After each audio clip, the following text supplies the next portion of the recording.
And that was the wrong intro. Here is the right intro. Here it is. I can't believe that happened. I can't believe that happened. Well, should we do the right intro? Here we go.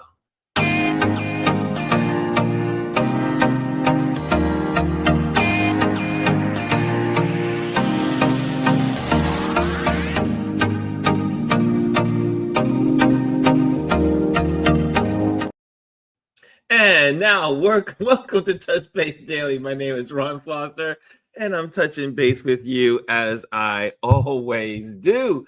How are you guys doing? I hope you had a wonderful weekend. I see there's some folks in the building already, and yeah, it's another foggy. Look, I can now show you the windows. It is now foggy and rainy outside. It has just been this way for months in New York, and hopefully we'll get some real good some good weather. But they say a heat wave is on the way, and I do not like hot weather. I do not like it. I do not like weather above 82 degrees. So if it's above 82, then I am very unhappy outdoors. That's why I cannot live in the South.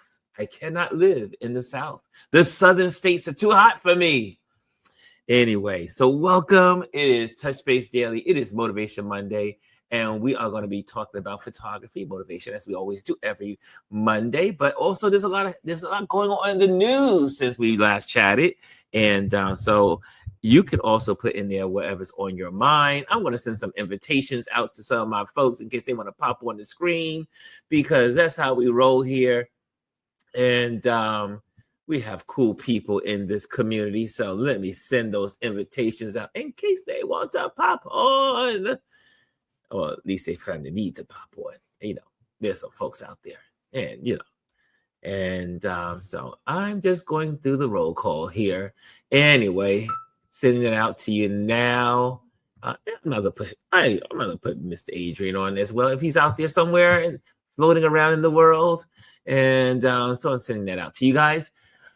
So this weekend was a big weekend for those protesting.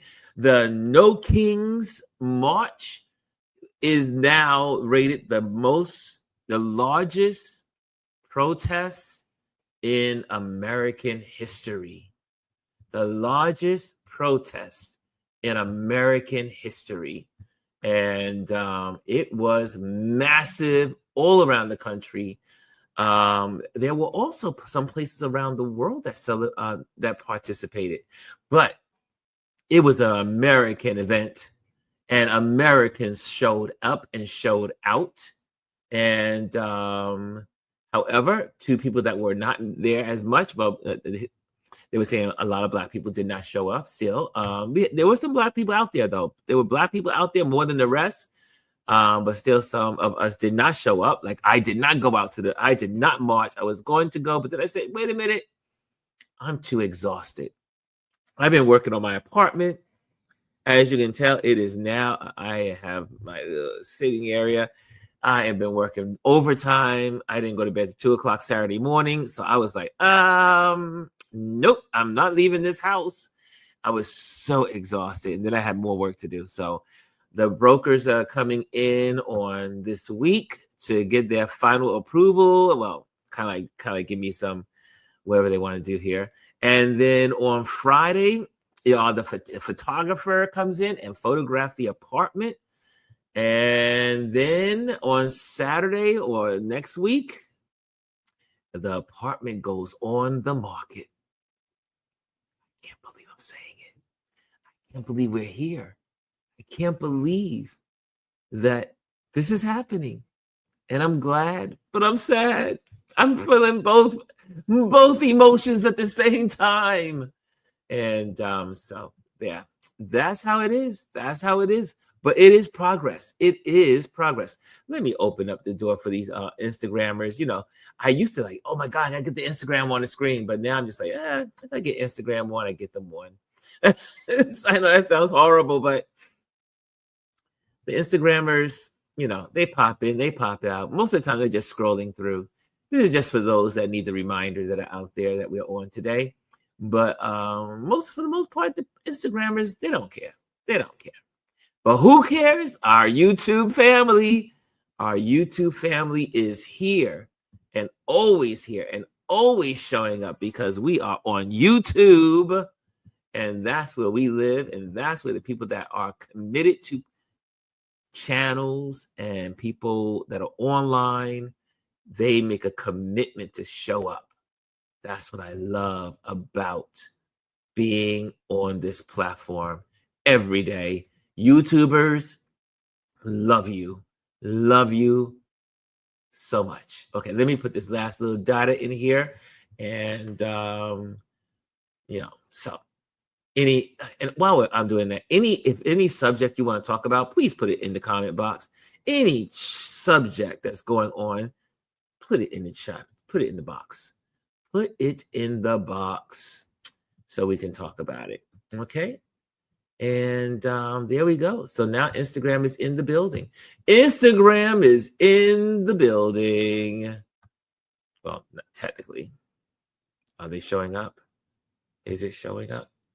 Connect streaming software to go live. There we go. There we go. It's like my internet's a little slow today. Internet is a little slow today.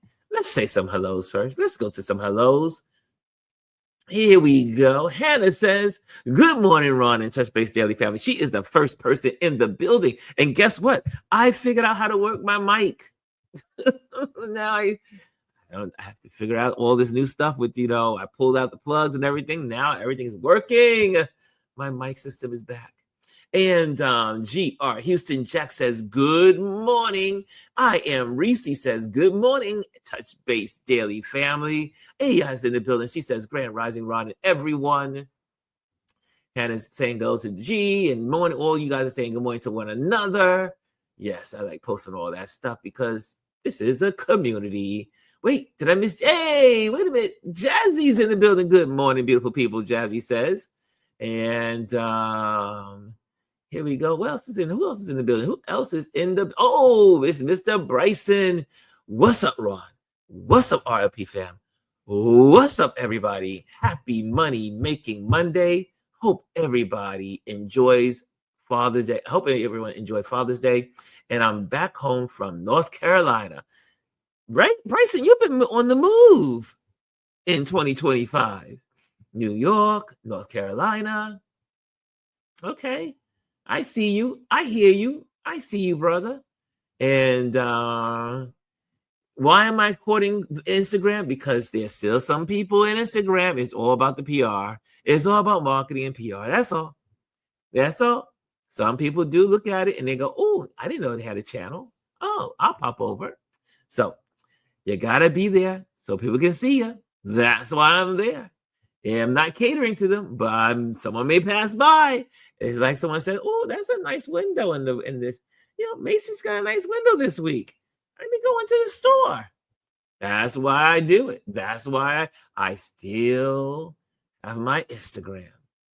And I see, hey, Chris is in the building. Mr. CB is in the building. Good morning, people, he says. Good morning.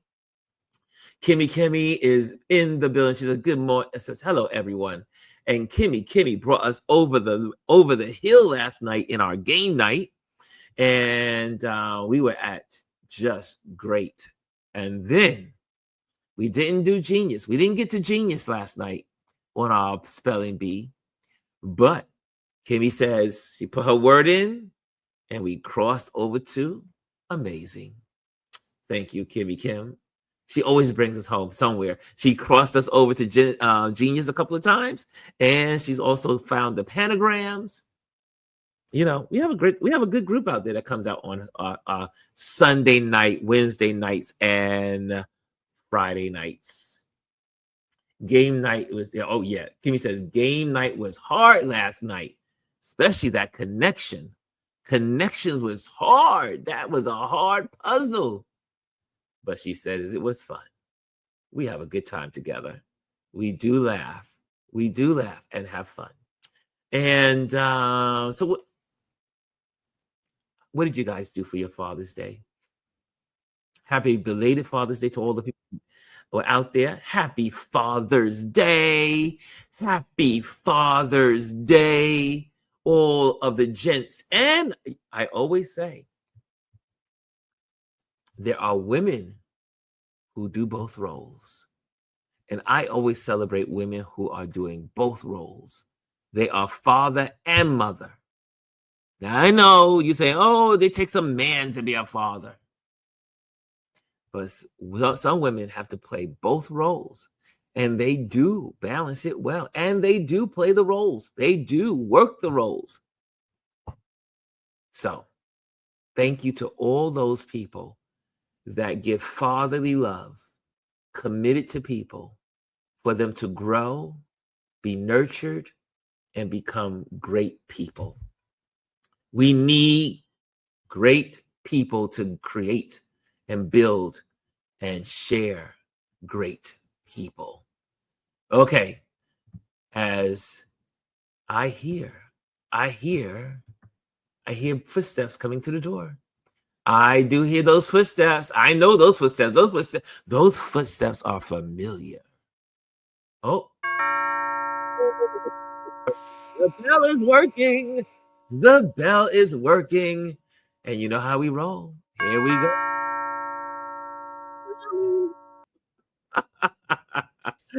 What's going on, Miss G? Lady G is in the building. Y'all, Lady G. not Traveling. much, Should I say traveling G? The traveling G, because this time last week you were on the road last week this time, right? Yes, I was. Yeah. You were on the road. Yes. Yes. You were behind the were you a passenger or were you behind the steering wheel? You know what? I did not drive at all except for driving to Omaha for my own Mr. thing. Jack took the wheel. He took the wheel. He took the wheel. He was like, "Nope, I got it." I was like, "You sure?" He's like, "Hey." So Mr. Jack took the wheel. He said, "Sister, you always drive it. I got you." Yeah. I'm good with Jack. That. Mr. Jack, a shout out to Mr. Jack. He is the cool partner of this wonderful woman here. Anyways, so how was your week away? How was your week? And I mean, you popped on the show a couple of times, but how was your week? How was your time away? The time away was good. We had a chance to celebrate his birthday, like I mentioned. We went to this restaurant, this Italian restaurant, and there were a lot of old people there. Forgive me when I say that, but I mean some old people, like sparkly canes. And I thought, okay. Like old people. So yeah, but we wanted to get out early so we can get back because we had a bottle of champagne to celebrate. We don't want to drive out of state with any kind of alcohol in our system. You know what I mean? So we had that blue plate special. So yeah. Yes, indeed. There were some different people in the restaurant at that time. I was like, dang, is it really that early? But yeah, it was great. It was also great to meet some people who I interacted with or networked with virtually to see them in person. So that is always a plus as well. And did you get your famous B-rolls? I did. I got a little bit. This girl don't go anywhere without getting some B-roll. I got a little bit, not too much. I didn't really, I brought the cameras, but I didn't do too much, believe it or not. I mean, time went by so fast. So, I mean, you do what you do. You do what you do. But it was great. It was really good. You do what you want to do. In living color. That's such a good song. That's so good. That's such a good song. It was great. It was great, actually. It was genius. But, I want to go back to your question, or I should say your statement, because I have a question. I see, who is that? Chris talked about it. Roles. When you say like parents play both roles, or women play, or some parents play both roles. They play both. Same with the fathers. On Mother's Day, some of the fathers play both, technically speaking, both roles. Okay, so here's my question, because I'm currently working on a podcast topic of gender roles. What exactly That's is right. the You role of are. the? I am. That's right. You are. I remember you mentioned I that. am right. So I'm deep in it. I am deep in it. So I had to question, like, what is the role of the mother or the father? Because what's the role? I don't. Is it not just being a parent? I mean, I'm generally asking because when I think about my dad is the one who taught me how to cook. He was in the kitchen. Mother did yard work. So they were opposite of what society says a woman's role is and what a man's role is. So I'm like, so Mm, what exactly is the role? that's a good question. You know, I only know of what we were taught as growing up, but that doesn't mean it's necessarily correct. So if you start analyzing that stuff, because in today's world, um, those roles are mixed anyway, in a lot of cases, because the majority of homes. I gotta go back to stats. Okay, I gotta remember the stats. I Uh, can't even go with the majority. I will say a lot of families in America, or a lot of children are raised in single parent homes, either female parent or male parent. I I have run into many male parents today that are single parents and they're raising their kids, which when I was a kid, it was usually the women that were raising the kids, and it was very rare that you mhm.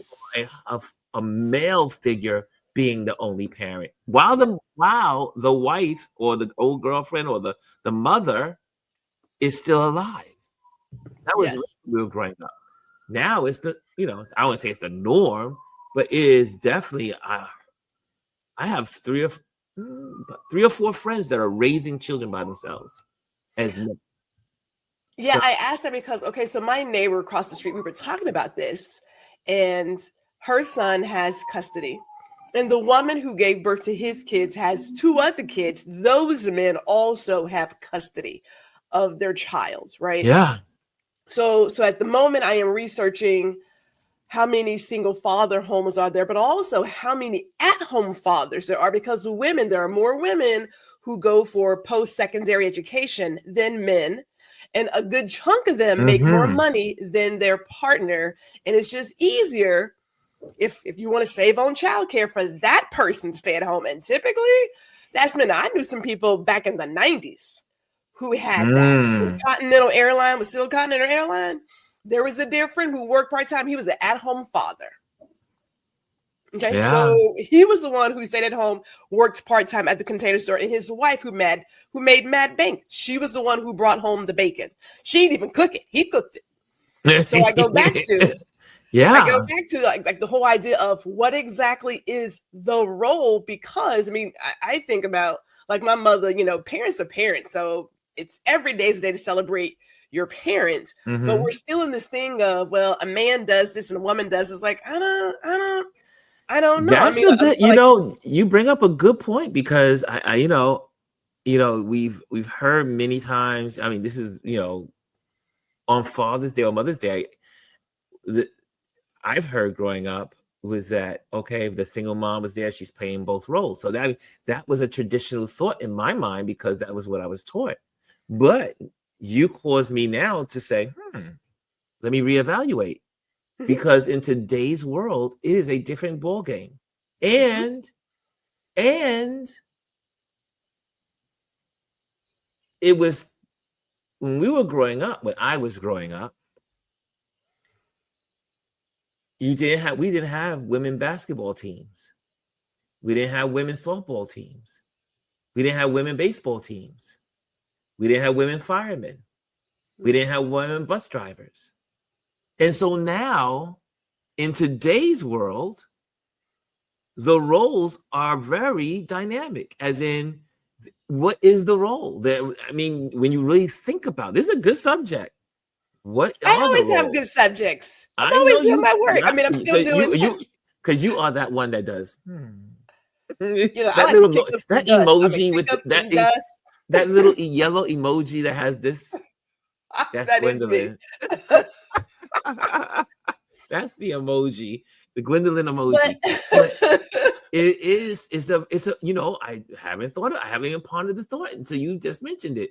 is like, and then in today's world, for instance, I remember many weekends. See, this is Clinton Hill.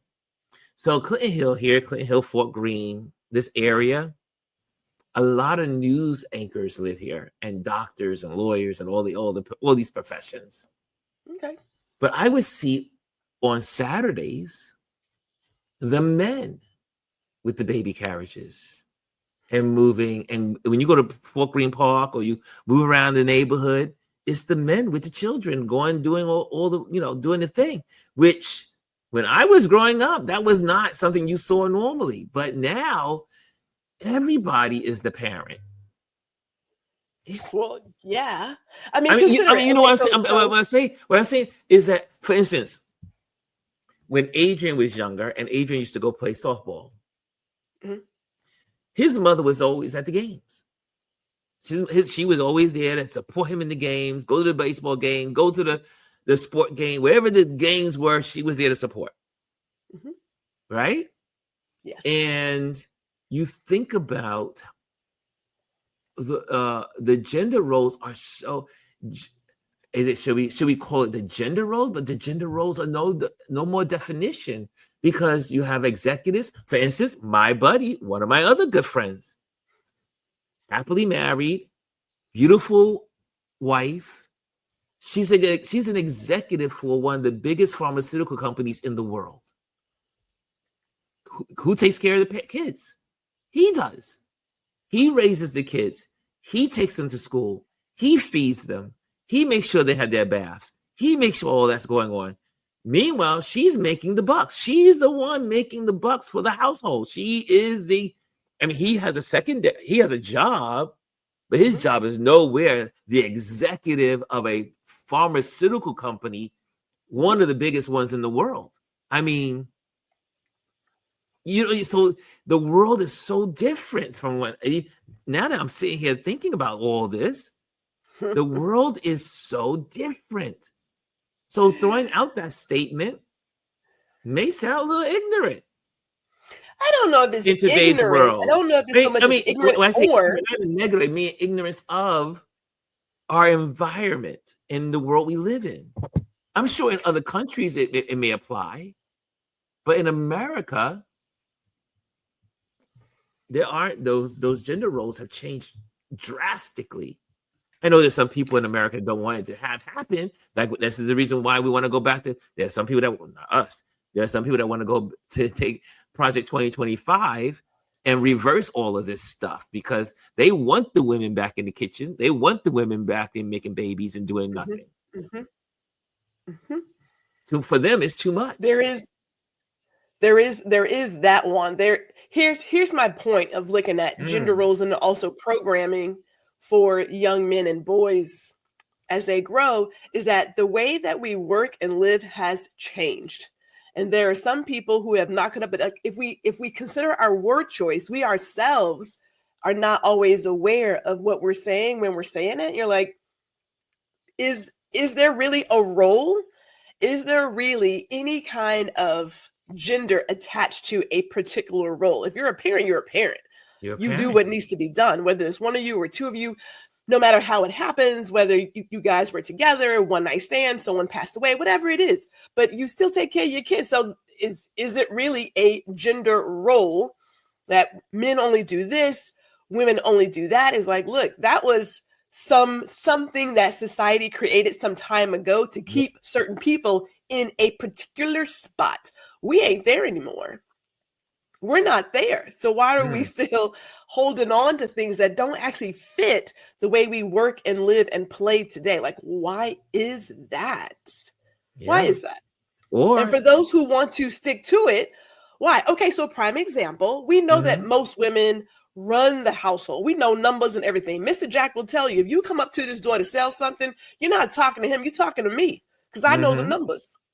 Gwendolyn knows those numbers. It's like, and if it don't work out, it ain't happening, Captain.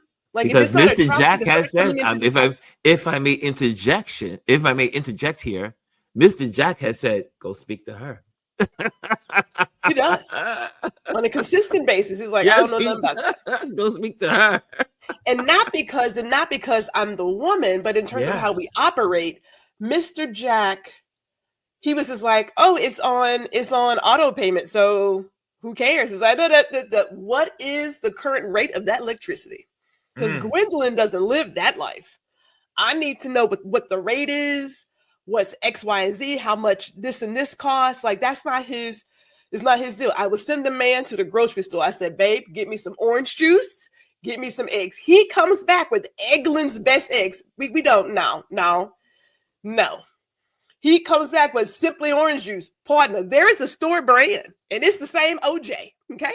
We ain't got to be doing Eggland's best eggs. Like, or organic kale. No, not for the rabbits. We had rabbits at that time. I said they don't need that. They just need kale. They don't need organic kale. So like we have to step back and say, okay, how are we actually living?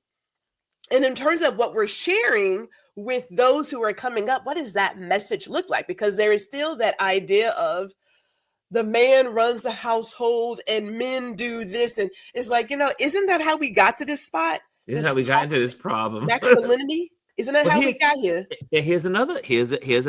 I mean, there's the dynamics of the family are so different to just 20 years ago. I mean, you think about one of my friends, he and his husband are raising children. Okay. I think they have 3 kids. Mm-hmm. And you wouldn't say, oh, one is being a female and one is being the male. No, both are being. However, we know that for people who have a heterosexual persuasion, they work really hard to figure out who's who. They push that. They do. I mean, which one's the man? Which one's the woman? If you were to do a survey, if you talk to some heterosexual couples, they would ask, okay, so who's the guy and who's the girl in the marriage? That ain't even it. That's not even it, but they go there. Yes. Same thing with the young lady that was the lady that was singing last night they did a whole dedication to the Beach Boys last night, I think it was. And they had one of the young ladies, she's married to a wife, and they have a family. So you think about all the diverse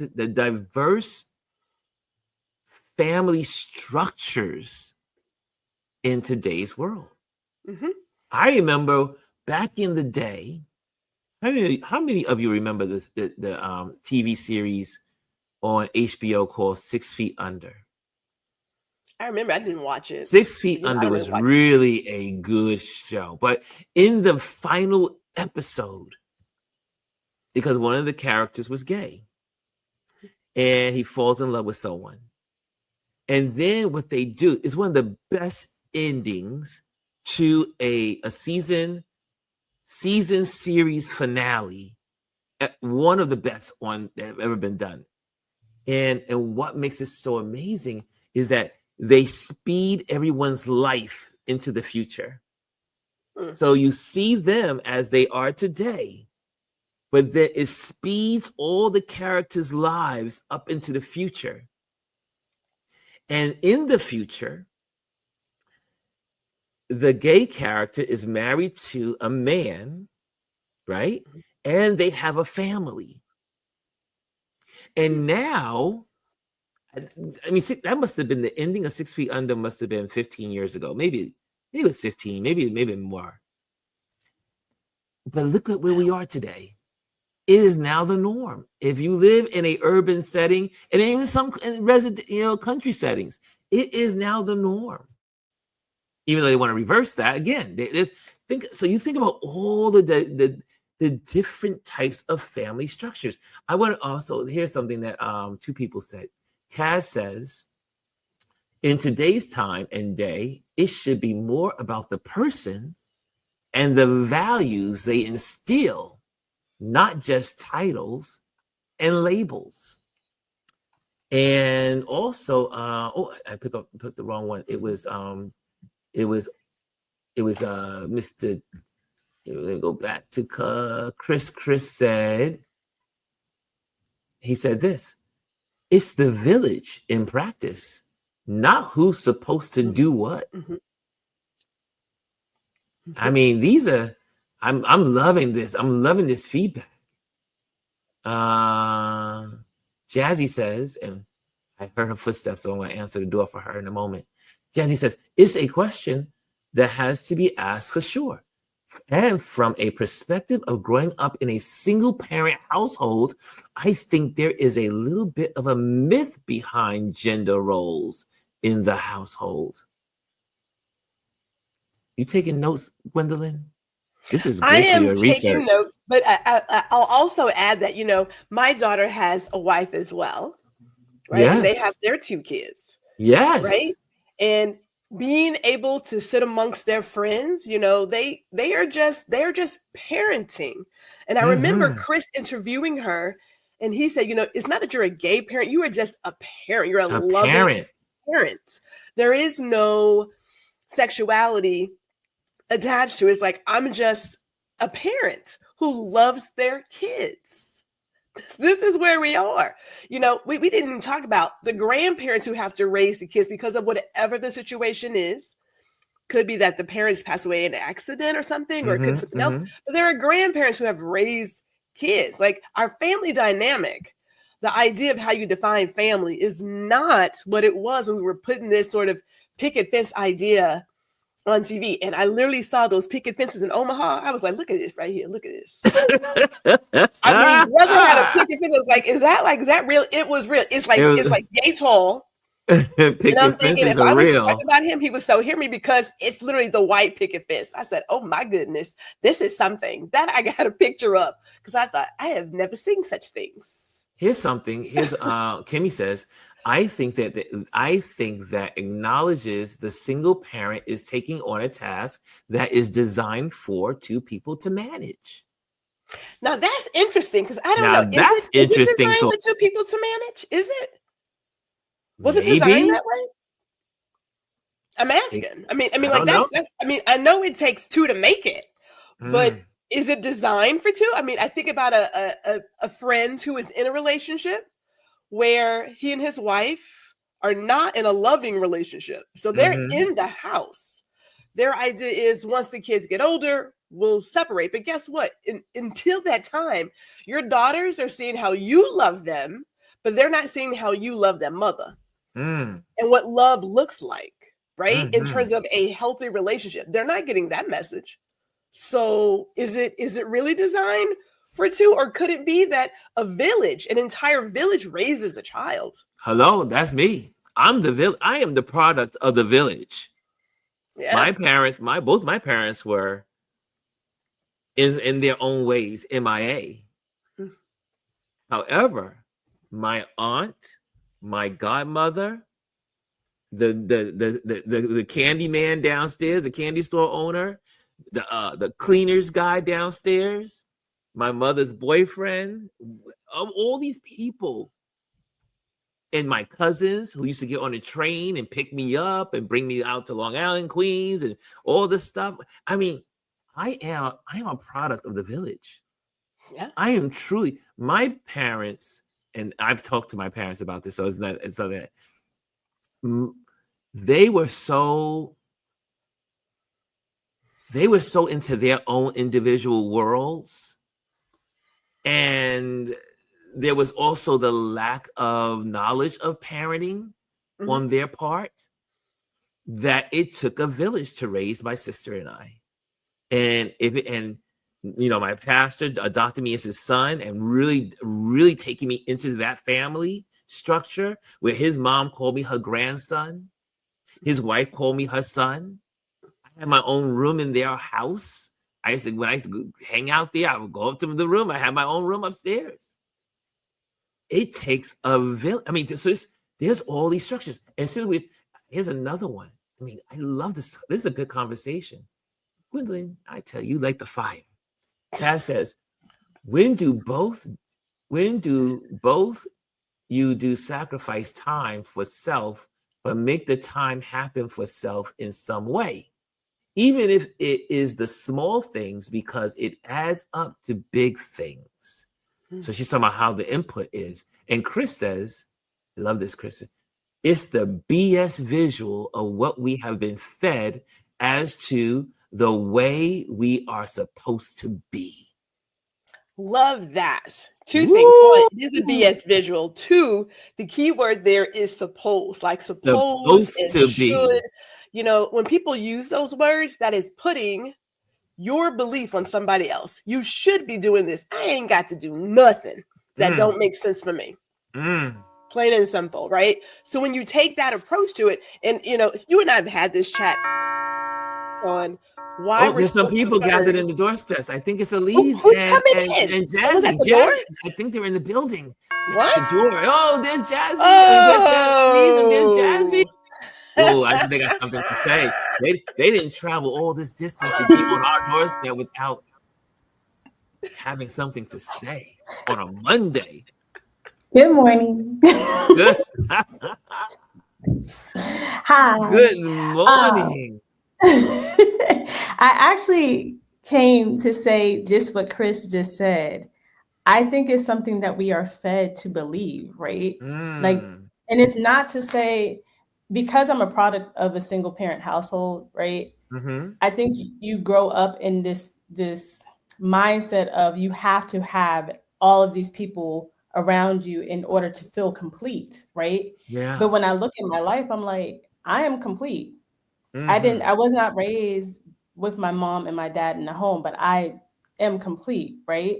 And for me, it was more the village that was around me, because I might not have had that in my household, but I had examples of it in my life around me. And I think sometimes, like, I remember when we were little, we used to give my mom Father's Day gifts. And I remember one year my mom was like, well, I'm not your dad. And we were like, yeah, but you're like our dad. And she was just like, we were like, you're our mom and our dad. And she was like, no. She was like, I'm your mother. And she was like, and that's okay. And she was like, and I want to be celebrated on Mother's Day because that's what I am to you. I'm your mother. She's like, I'm not your dad and I can't replace him. And it was something that was like, at the time I was like, I don't understand, just take the gift, you know what I mean? But when the older I've gotten, I kind of understand it more, where it's like, I feel like you're supposed to, it's like this thing of like trampling on something that's not there to make sure that you feel complete in it, when it's like, no, she really was just our mom. And that's okay, because she was full in who she was as our mother. And I think that sometimes we don't view it from that perspective. And now I'm just like, it's okay to celebrate just your mother on Mother's Day and let men have their day as fathers and be that. You know what I mean? You don't have to celebrate the mother on Mother's Day or the mother on Father's Day because that's the only person in your household. It's okay to just have your mother. So I don't know. I think it's something that we're taught, like, to feel like we're missing something, because if we're really being honest too, in two-parent households, there is the dominant parent in that household that really is the end-all be-all in that household. It's not to say that the other person doesn't help or assist, but it is to say, like, okay, they're not there because they're at work, because they're not present, because whatever it may be. So, and the more I talk to people that are in two-parent households, the more I see that. I personally used to avoid, like, when I was younger, I used to avoid having friends that had two parents because I always felt like I was missing something. So I would like avoid it. And then it came to a time where I was just like, it doesn't matter. Like, like they are just, because I was always felt like, oh, I can't compete with that, or I'm not living up to what they have. Right. And then I remember one of my friend's parents was like, you're just as good with your mom as my kid is with all of us. You know what I mean? He was like, we are all together. We're a family together, right? We're in community with each other. So that makes you, I don't replace anybody in your life, but I'm still here. You know what I mean? And I think sometimes you just need that. It's more about the village than anything else. So, well, when you think about it, and Lise and I have had this conversation, because I'm always blown away, and I'm glad she popped on in this discussion. And if you're in the building, make sure you hit the likes, because that's how the algorithms know. That's how they know that we are on, and this discussion is great. Lise talks about the role of her dad. And every time she tells me more about what her dad did in raising her and her family, I'm like, because when we, growing up in a particular era, it wasn't that part of what men did was never showcased. We didn't. I mean, society didn't showcase it. But Elise is here. She's gonna tell me more about her situation. Go ahead, Elise. Good morning, Elise. Hi, everybody. I signed in a little late to see everything, but when you all started talking about this part, I was like traditional roles and all that kind of stuff. I was like, let me come up the sidewalk. My story is, and I've said it before, my mother left when I was 3. So thinking about what Jazzy said, I didn't know to miss a mother. I didn't know to miss having 2 parents in the household. I really didn't. You don't miss what you never had. I saw them because I had a community. I had a family, my family at large. There were aunts and grandmothers and cousins and in their 2-parent households and everything. I saw that, but I'd never felt different because my father was just in my mind, such a great father. He did everything. And he never missed a birthday. My mother rarely ever said happy birthday to us once we did it in community with her. And so I didn't grow up thinking, hey, this is what the norm is. My norm was what does happy look like? What does it feel to enjoy being in a house? And that's what my father created. We danced together. We did all those things, and he did everything that he needed to do. You never missed a meal. You never knew that you didn't have a whole lot of money. And all the time he was working 2 jobs, right? So and I had my older siblings because I was the youngest one, and they did what they needed to do. Although, when I reflect on my older sister, how much childhood did she miss? Because she started doing that at the age of 12. And so as I got older, just to think about what it means to be family. I used to do wedding cakes. And the one thing I used to tell everyone, especially the bride, don't start doing stuff that you don't want to do for the rest of your life. And then the whole excuse that people use excuses in relationships, and children are usually the excuse, right? And I was thinking about this, and I wrote about it the other day. When people say we're going to stay together for the children, they're not staying together for children. They're staying together for appearances. Those children aren't learning how to have good relationships in houses filled with bad relationships. They're not learning how to communicate effectively. I've seen it. I've had friends. I had a friend who did it for over 30 years. He was miserable for over 30 years, Yeah, that story. That story is a sad story. Woo. It's a very sad story. For over 30 years. And they were genuinely just miserable, really, trying to get to the point where somebody said thank you, somewhere somebody said I love you, and then doing all the things, buying the bigger house, giving the jury, doing all of this stuff, and even taking care of them until they died, and still calling me after that and say, she never said. I was like, wait a minute, we still holding on. And my reality was, I told Ron this story. I told him not to marry the day before they got married. I was 9 months pregnant and told him don't do it. I was like, step away from it. And then, talking to some friends recently who I see that same vision happening. Also, it's like, well, it's my, I guess I give my mother credit. She never stayed any place for children. Really? I started with my household with the 6 kids. And then later on, when I was older and she broke up with the other guy that she had been living with from the time I met him when I was 10, nothing was for the children. Whatever it was going to benefit her at the end. It didn't matter to her. And I hear people, and I sometimes what I start processing is you're holding this child almost like a tether to that person. That's not fair to the child. Well, the child has a relationship. I don't care. The child may have a relationship, but you're also using the child, whether you think you're being a great parent or not to that child, you're using that child. And you're showing the child what dysfunction is. Can I interject? It's interesting because when you said that story, one of my buddies, he has a very close friend that I met him and he knew that he was a gay man when he was younger, and to the story, he told his wife before he married her then they realized, I mean, they had several kids together. They had what they called the classic looking, Right. beautiful Family's supposed to look like. family looking of that day and the era. And then, but again, it's the same story, 30 years. Yeah. They went in a marriage for 30 years. And then he finally, 2 years ago, said, I want to be me. Right. But for 30 years, they had their, obviously they weren't getting along for many, many years. After the first 2 or 3 years, I mean, obviously they were having kids along the way, but they were not in love with each other. I said, for 30 years. And when he said this, it was like, my brain was like, I mean, I know it happens, but when someone actually says it happened, you're just like, how do you stay in a marriage? And this is another topic for another, this is another one for Gwendolyn's research.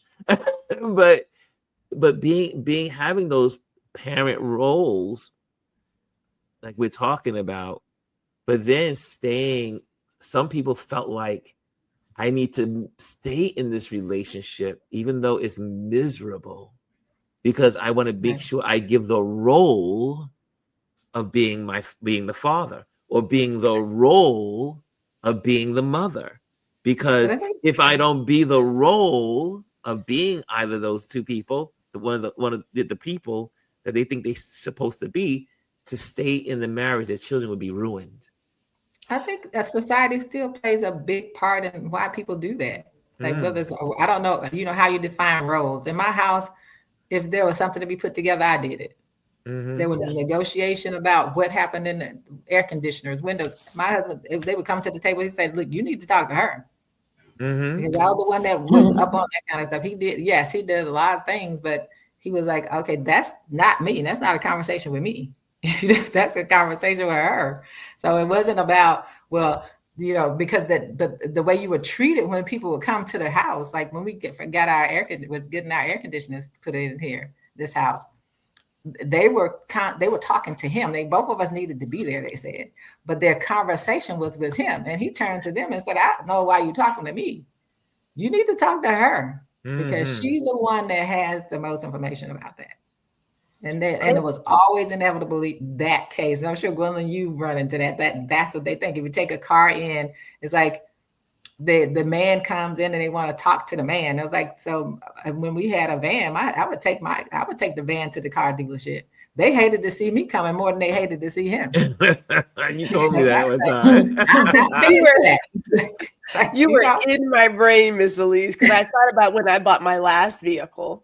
I went in, the hubs came with as just a person to sort of see the car as well. Right. But I had my own list of what was going down. I came in purposely not to purchase, just to do a test drive. And they kept talking to him. And he was like, you need to talk to her if you want to sell this car. And I said, bro, I'm not buying a car tonight. I'm not doing it. They had 3 salespeople. And they had the guy who was the manager. He's like, what can we do to get you in the car? It's like, well, you can give me the keys. Like, that's easy. However, if you want to sell it, it ain't happening because you're not even like listening to me. Like, really? Right. Now, I did buy the car the next day because I really But in that moment, the whole thing was, is he buying the car for you? No, Gwendolyn has her money. I'm going in to buy a vehicle. I am the person buying this car. But when people would see it, they were like, oh, so your husband bought you a new vehicle? No, Gwendolyn bought herself a new vehicle. So there's Isn't that interesting? Can we go back to that? Can you go back to say that statement? Because about what? About the husband buying my car? Yes. I mean, the perception that somebody had to get permission for me to get a car. Yeah. That I had to have someone's money to get a car? Yes. Yeah, that is still there. But if I may just do one thing, Ron, there was a comment from Kim Kimmy that I believe is also, I think was amazing. She talked about how kids identify with 2 parents. Yes. And so my sister was talking to me about my niece, right?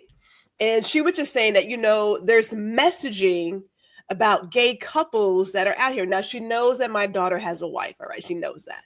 She's like, but there's this messaging. I said, but the messaging of Donna Reed, June Cleveland, everybody else, that's messaging too.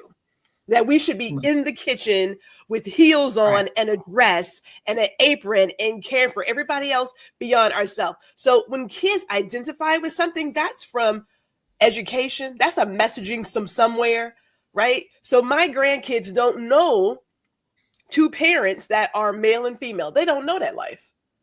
They don't know it. So when I think about where they're going to go to school, well, okay, so there's just the one because the other kids are, he's in college. But when I think about what they're going to hear, what she's going to hear, there should be two people who's male and female. And she's like, my mama and my mama are in the house. What does that say to me? Right. Right. So like we have to get rid of this, I hate to say it, archaic idea or definition of what family is and what parents should look like. You are a mother and a father, but the role itself of parenting is just be a parent. Be a parent. And I think that's the thing. It's like, we're parents, right? So even when it comes to the whole thing, when you watch these shows, just wait till your father get home. My kids were afraid for me. They didn't worry about their father. Like, I told Ron, my daughter told guys who were talking to her, so don't be afraid of my father, you're gonna be afraid of my mother. And I think that, watch and that my was okay. mama. And it wasn't a role, it was parenting. My husband, I was gonna say who he is, and I'm who I am. And that's the difference. And a part of that came from, I tell everyone, a part of me came from being raised by a single father. And especially in my formative years, from the age of 3 to 10, I was raised in that house by that single father. And I had women, my grandmothers, as I call my big mamas, and my aunts, and everyone were around me. And I saw uncles and all of those males out there. But I also picked up how household looked from my father. I understood, and I have siblings who have stayed in some bad marriages too. And one kid was my sister-in-law one day was talking to me about my brother, and I told her, I said, look, this is the last conversation. You're either gonna stay with him or you're gonna divorce him. Pick one. I said, but however, don't talk to my niece anymore about your problems, because those are your problems. And my niece said to her one time, she said, you all would have done us a favor if you just hadn't stayed together. And sometimes when parents are using these children as their excuses, it's an excuse. Sometimes it's societal. Sometimes it's almost like, I'm gonna stay because I'm punishing. You're not punishing anyone.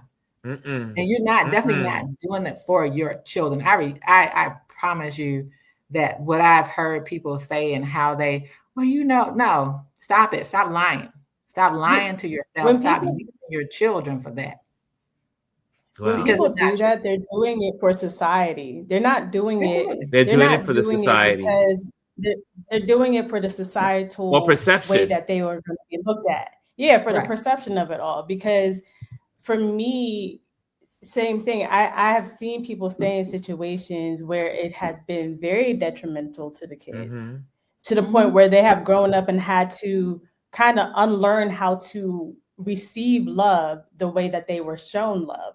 Or they don't understand fully how to experience love and what it really looks like, because they've learned how to see it in a way where it's like, okay, it's presenting as this, but now I have to show up in the world in one way, but I've been taught another way. You know what I mean? And I think like a lot of times when people say, well, that's where you learn your love from, like with me, growing up in a single parent household with a mother, right? It's like, well, how do you show, or how do you have love, and what do you know what love looks like from men, right? And I'll be honest, that is something that I don't have, right? That was in front of me face to face daily, on a daily basis. But I also can say, like, there are people around me that I've seen, and I've seen in successful marriages, right? And I've seen people around me that have marriages that have not been so successful, right? So I can model off of those experiences. But I think a lot of times where it's like, I'm going to stay together for this, I said, well, don't you think that these kids can feel the tension of you? Like if you're going around mad all the time and you're in your household feeling lonely within yourself, or you're in a household where you don't like your partner, and then now I'm having to show up and not like this person and pretend, where if you can go off and be happy and create your happiness individually and show how you can co-parent, which is lost on society in today in general. I think that's the thing that's lost. They're looking at it as, let's stay together so we can get this perception across, instead of saying, okay, I want to co-parent. I want to set up a healthy co-parenting environment for my child, so they know that what love feels like without us being together, and showing that person that even within us being separated, we can still show up for you and show up for ourselves as individuals, and learn how to love as individuals and loving you. And I just think that, I think you're seeing it now a little more, where it's kind of like, okay, you can do that. But I just think that sometimes we are taught to believe that if you're together, then everything's going to work out. No, it's not. I've seen more damaged people out of two-parent households than I honestly have seen out of single-parent households. This is very true. And it's not even because the two-parent household is trying to. I think we all don't acknowledge that, like, we're still learning. You know what I mean? Like, we're still learning how to be. And if you come from a single-parent household, you're modeling after something in some ways where you're like, okay, I think this is what I'm supposed to do. I think this is how I'm supposed to show up. But if you come from a two-parent household, sometimes I've heard my friends say that have had both of their parents. They're like, oh yeah, I would never want to do this because I've seen my parents do this. Right? Yes. I don't want to be that. Right. Because I've seen my parent do that. I've seen that happens all the time. It happens a lot of times. I have a lot of friends. I think in some ways, I mean, after having major conversations and talk and consultation and all that stuff, the reason why I stay single is because of my parents. My parents were the part of the reason psychologically deep down that I did not realize was I looked at them and said, I will never be married. I will never do it, because of their relationship and how they were so, whatever. Right. And and so I realized in a lot of ways that was all. Sometimes it's a trauma, and the kids don't even know they're going through the trauma. Yeah. And then it doesn't come out until you're an adult and you realize, and you look back over it through consultation and say, this is why you made that decision. But sometimes we don't realize why we make the decisions that we make. I remember, like I said, we were in the car. My mother was like, "Oh, when you gonna get married and have kids?" It's like I was like in my 20s or 30s, maybe it's 20, like late mid-20s, and I was like, "I'm never getting married, never." I said, "I'm not getting." And also because I watched all of my peers, I said my mother's peers and my father's peers. All of them were divorced, and all of them were having problems. And this one was an alcoholic, and this one was that. And all of these things were happening as these adults around me, the good and the bad and the ugly, because there was good adults, but there were some bad ones too. And I realized, it's better for me just to be single, because I can just carry my own load, because I'm not carrying anybody else's load if I can't get my own load together. And it's just, it's amazing how we are influenced as kids by the parents we have, or the environment we have, or the village we have. Some villages are not good villages. Also, always remember not every village is a good village. Yeah, right. If you have a village of carnivore, cannibals, I should say. If you have a village of cannibals, you may not want to hang out in that village, right? You may be eaten. You may be taken away. You may be bones after that by the end of the year. I'm just, I make fun of it, but every village is not great either. So, Ron, I want to talk a little bit about what you said about trauma. Yes. Because that was a part of and I think I shared it that was a part of my friend's issue. So his father left the family, the mother and with the two boys. He has a brother. He didn't want to be his father. He stayed, and I told him, like, when his wife, so when they were having some issues, I said, let me tell you, if you tell her that, she's going to get pregnant again. And she did. So, but the whole thing was, it was all trying not to be his father. That's what our childhood traumas do. And like the same thing for me, my biggest thing probably overdoing and not taking it as much, paying enough attention to myself along the way was making sure I wasn't my mother, that I didn't neglect my children, that I didn't miss parts of their life like she missed parts of mine. So we all carry that trauma with us, and society, our environment traumatizes us, and sometimes we don't recognize it. So it's that fear. Sometimes it's a trauma and the fear connected with it. If I go here, I'm going to be like that. And sometimes it does keep people from even wanting to be in a relationship. You know, the fear of abandonment and all kinds of things, the fear of trauma, you know, and then looking at, you know, my husband and I have been together a long time, and I'm sure my children have, you know, none of them are married or anything. So I always say, man, what is it something that they saw in us? You know, or it's like Gwendolyn said, it's like things where it's like, oh no, I don't want to deal with that because I've seen how things work. I say, you know, you see my children see their father open the door all the time. He does all these things, right? And does that make them look at people and say, oh, well, no, that's all for me. So I'm not going to do that. But also, Elise, like we've had this conversation, it could be, I mean, they're saying in society, I mean, the stats are saying that Generation X, and as Generation X goes down to the millennials and all the way down, are into less relationships, less sex, less connections, less. And so it may have nothing to do. I mean, think about it. You have you and your husband are amazing. You know, you're together, you're supporting roles and all that other stuff, and being there and funny and then they just say, you know what, my parents are great, but the people around me, their parents aren't. So it could be many reasons. Right. And that's part of what people also had. It can be a challenge out there. Yeah. You know, sometimes when you hear people, and it's always like you're in this circle, like, oh, I'm trying to find this person, but y'all sitting there and you're telling each other how you great. And it's like, but apparently you're not looking for that. You're looking for something different, something that somewhere one of my buddies, really not clear. One of my buddies always talks about how he wants a girlfriend, right? He's, you know, and he's like, every time we go out, he's like, oh, look at her, blah, blah, blah, blah, blah. You know, we just talk, we're just chatting, right? And then I said, and so he's, you know, we'll be at some place, and he starts talking to the girl. He's like, yeah, he's trying to rap to her and everything. And then we walk away, and then he says, you know, I didn't get her number. I said, this is your situation every time. I said, how do you get into these conversations with these girls? Beautiful girls, great conversations. And then you don't get their number. And then when you get the number, you don't call them back.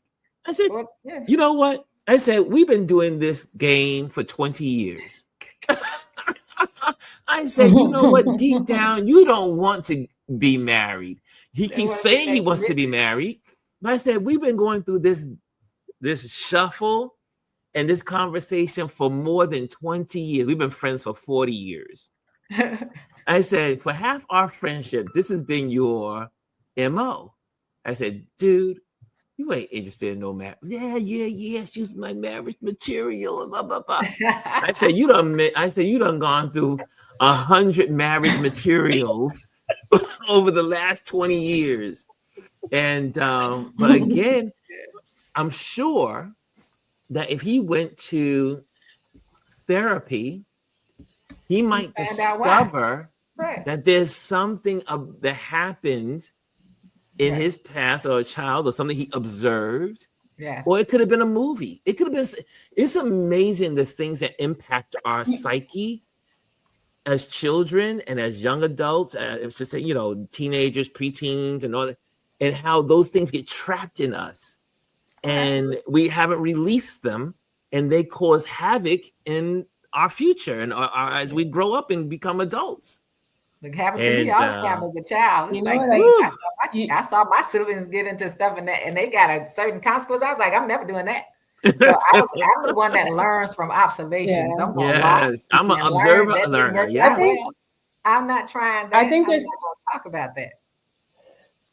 Go ahead, so I think there's two things going on with that. And then we're going to close out because we got to close out and do our motivation Monday. Yeah.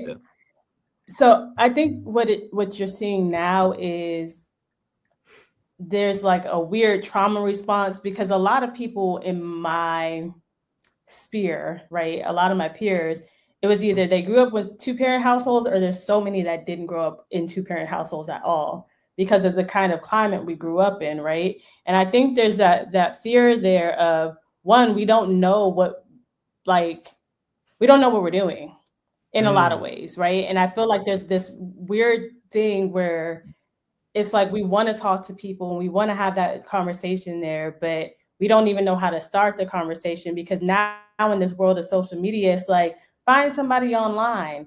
We're all in our house. The people that want relationships, they're at home.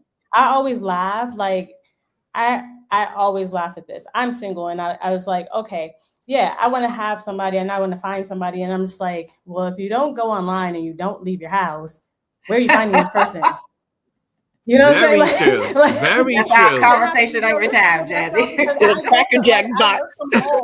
You see what I look like right now. I know, get the Cracker Jack box. Like, I be in here chilling, like, hey, like, and sometimes I laugh because I'm just like, yeah, like, where would I find this magical person? Because I'm not going to the club. I'm too old for that. So I'm just like, I'm not doing that. So and she's not going to the grocery store either. Is he going to go to the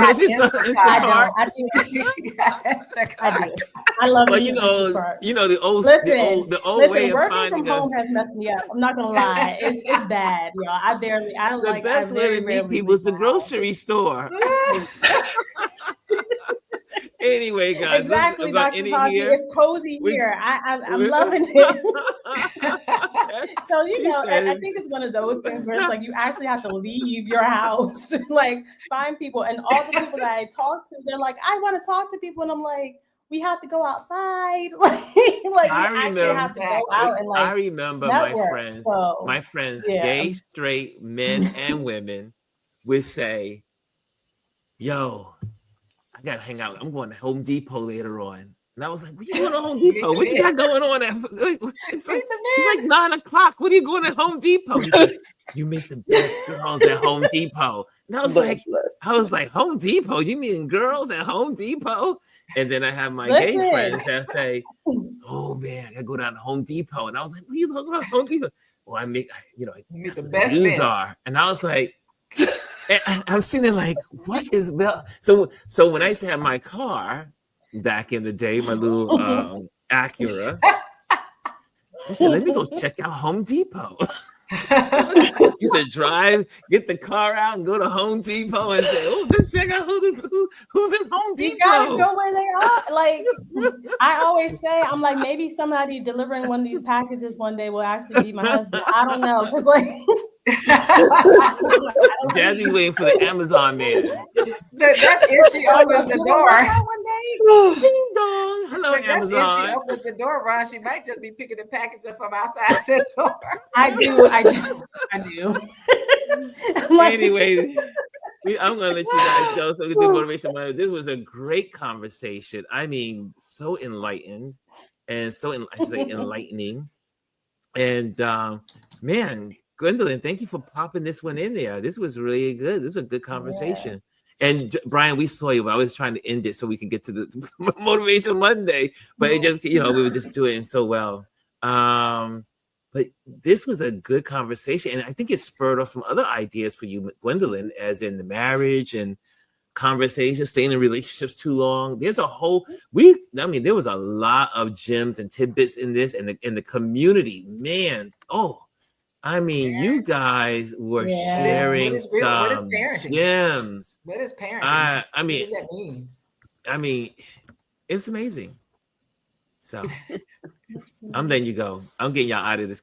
I'm getting you out of this kitchen right now so I can cook some Motivation Monday. I'm gonna go pick up a package out the door. You're gonna go. Jazzy's gonna be like, "Hello, Mr. Amazon." Do you need a signature? To be continued. In the next episode, Jazzy finds Amazon. Anyway, love you guys. Thank you. Let's do let's do our wonderful. That was a great conversation. I didn't want to end it. I just couldn't end it. But we are photographers in this community, and so here we are. Let's talk about photography is more than a craft. As you guys go out into the world this week as photographers, let's talk about it. Let's talk about it. I'm gonna get the screen larger. Hold on a second. Let me get the screen larger. Okay, that's how it's gonna be. Okay, Motivation Monday. Photography is more than a craft. Can I pop this up here a little more? Let me change this orientation. Hold on a second. I want you guys to be able to see it. Now, usually, can y'all see it better? Okay, you don't need me. You don't need my face in there. I thought sure it would pop up on the screen better. Hold on, let me see if I can get this in here right. And yep, that is full screen. Okay, we're in full screen mode. Okay, great. Okay, so Motivation Monday, photography is more than a craft. The quote this week is from Henry Cartier-Bresson. To photograph, it is to put on the same line of sight the head, the eye, and the heart. Can I say that again? To photograph, it is to put on the same line of sight the head, the eye, and the heart. And it says, this week, let's focus on more than just the technical aspects of photography. Cartier reminds us that the best images come from a perfect alignment of thought, perception, and feeling. It's not just about what you see, but what you feel when you press the shutter. Your head brings the knowledge, the composition, and the technique. Your eye finds the decisive moment, the light, the story unfolding. And your heart injects meaning, emotion, and connection, the soul of the shot. Before you take your next photo, pause. Ask yourself, what am I seeing? What am I feeling? What story am I telling? This week, let's aim to create images that move, inspire, and resonate. Photography is more than a craft. It's an experience, a conversation, and a feeling. And I wanted to just bring that to you as our wonderful photographers are here. And we have photographers in this community, but it's more than just clicking the shutter button. It's more than clicking the shutter button. It's using your head, using your eyes, and using your heart. Now, I can go into deep detail all this, but I'm not. You can find this in Patreon, our Patreon page, and you can dive into this because it is worth it as photographers to not just click the shutter button. Don't just click. Take time with your subject.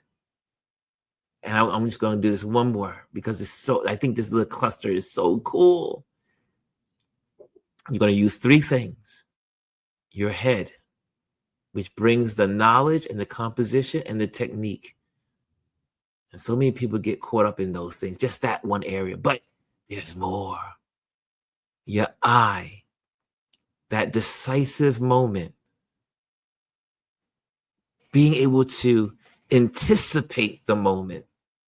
When you see the gentleman get ready to kiss his girlfriend or his boyfriend, anticipating the moment, the light, making sure the light is in the right spot. Is the light on their face?